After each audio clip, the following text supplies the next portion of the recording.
something that we've learned from Eric DeCosta in his time as Ravens GM is that he wants to use the draft to restock the wide receiver position. He has drafted first-round wide receivers in 3 of his first 5 drafts, and he's taken 7 receivers overall.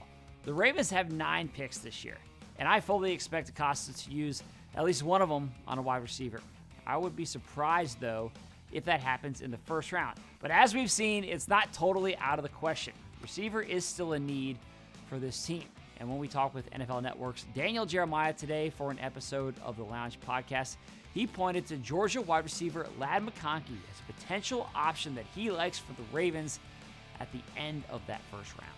I'm a huge Ladd McConkey fan. I think Baltimore would embrace him in a big way. He's someone who, when you say a guy's an unbelievable route runner, I think some people have it in the back of their minds. Well, okay, well, you sacrifice some explosiveness. He's crafty and all the little words that you'll use. This dude's explosive. Like, he's got 4.3 speed. He can run, get on top of you. He's got big-time juice and burst after the catch.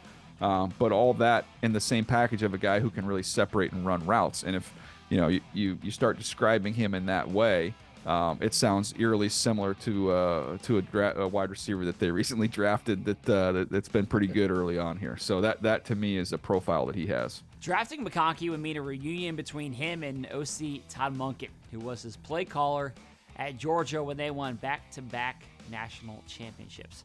McConkey put up big numbers with Monken calling the play, so I'm sure the two of those guys would be excited to team up again here in Baltimore. McConkey is slightly undersized. He's a 6-foot, 185-pound receiver, so it's not like he's a big guy. And last year he dealt with some injuries that may hurt his draft stock to some degree, but he is still projected to be a late first or maybe a second-round pick.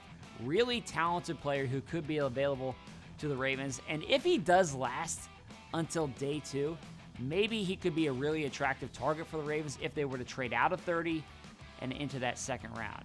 Now, based on what we heard from DJ today, McConkey is a name to watch in this draft process. That episode with Jeremiah is out now wherever you get your podcasts, so go ahead and check it out. Thanks for watching. I'll see you again tomorrow.